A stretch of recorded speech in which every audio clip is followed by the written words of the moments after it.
वाहन कोषांग प्रभारी की संदेहास्पद मौत, परिजनों ने कहा विभाग के लोगों से तंग आकर उठाया ये कदम। वरीय पुलिस अधीक्षक ने बताया जांच का विषय, कहां पोस्टमार्टम से साफ होगा मौत का कारण। भागलपुर पुलिस लाइन में तैनात वाहन कोषांग प्रभारी अभिषेक कुमार ने पंखे से बिजली के तार का फंदा लगाकर खुदकुशी कर ली। वहीं मामले को लेकर मृतक अभिषेक के भाई विवेक ने बताया कि मेरे भैया अच्छे इंसान थे, मगर एमपी विभाग के मुंशी और 2-3 चालक फर्जी चालान पर दस्तखत करवाकर पैसे का भुगतान ले लेते थे।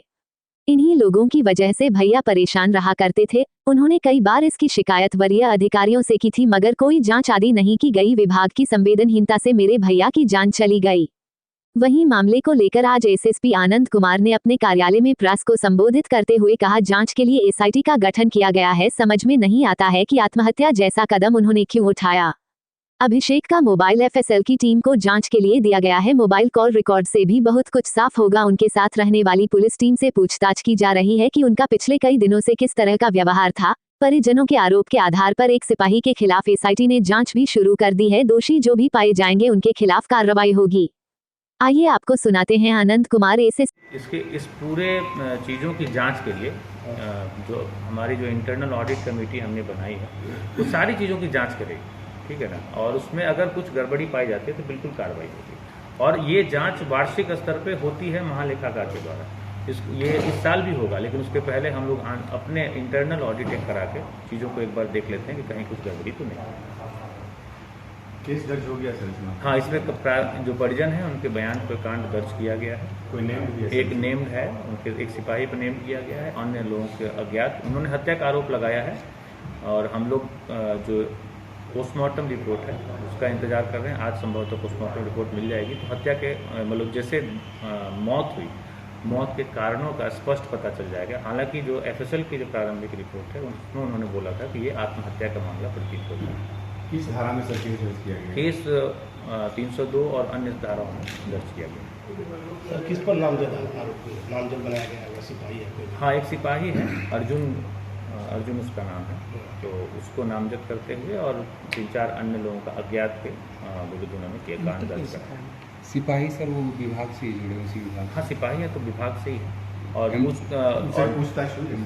हाँ, पूछताछ हो रही है और अन्य लगभग 4-5 और लोगों से इस पूरे मसले पर पूछताछ चल रही है। एसआईटी के द्वारा लगातार कल से पूछताछ चल रही है, तो उसमें जो भी अग्रतर साक्ष्य आएंगे उसके अनुसार हम लोग कार्रवाई करेंगे। ये सर मान सकते हैं कि सिपाही को हिरासत में लेकर पूछताछ की जा रही है? हिरासत में नहीं कहेंगे, पूछताछ हो रही है।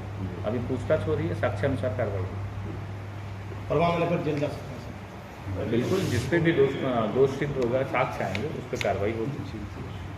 वार्ता जो कल SCST थाने में एक परिचारी थे, इनका शव उनके कमरे में मिला, तो संदर्भ में आयोजित की गई।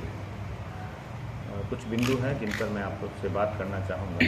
इस पूरे मामले की जांच के लिए सिटी एसपी साहब के नेतृत्व में एक एसआईटी बनी है जो इस पूरे मामले का जो आपराधिक कोण है उस पर जांच कर रही है। कल जब ये घटना प्रकाश में आई तो वहाँ पे पुलिस उप महानिरीक्षक महोदय एवं अन्य वरीय पदाधिकारियों के द्वारा निरीक्षण किया गया।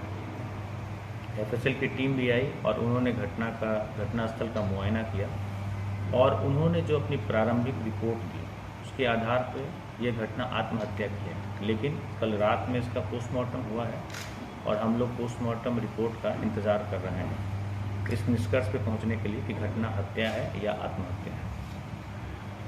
और अगर आत्महत्या की बात करें तो उसमें भी कुछ एंगल सामने आए हैं। एक तो परिजनों के द्वारा आरोप लगाया गया है एक सिपाही के ऊपर, तो उससे हमारी जो एसआईटी है उसके द्वारा पूछताछ की जा रही है।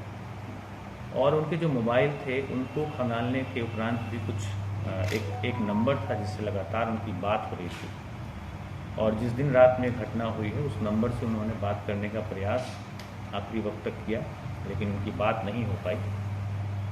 तो उस बिंदु पर भी जो एसआईटी है, दोनों बिंदुओं पर एसआईटी जांच कर रही है और उसमें भी जो भी साक्ष्य आएंगे तो साक्ष्यानुसार विधिक कार्रवाई की जाएगी। इसके साथ ही साथ परिजनों ने आरोप लगाया है कि जो एमटी सेक्शन है उसमें कुछ गड़बड़ी का आरोप लगाया है।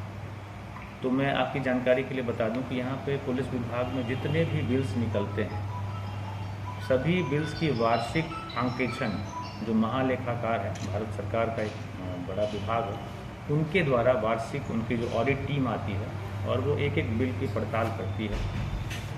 फिर भी जो आरोप लगाए हैं इसके मद्देनज़र हम लोगों ने एक आंतरिक आक्षेपण कमेटी बनाई है, जो कि श्री कैलाश प्रसाद, जो कि बिहार पुलिस सेवा के शीर्ष स्तर के पदाधिकारी हैं, और यहाँ पुलिस उपाधीक्षक हेडक्वार्टर 1 के पद पे पदस्थापित हैं, उनके नेतृत्व में एक टीम बनी है, जो कि पिछले 6 माह में जितने भी उस शाखा में जितने भी बिल्स निकले हैं उन सारे बिल की गहनता से और सूक्ष्मता से जांच करेगी, और अगर कुछ उसमें कुछ गड़बड़ी पाई जाती है किसी भी स्तर पर, तो उनको चिन्हित करके उनकी जिम्मेदारी तय करके उस पर कार्रवाई की जाए।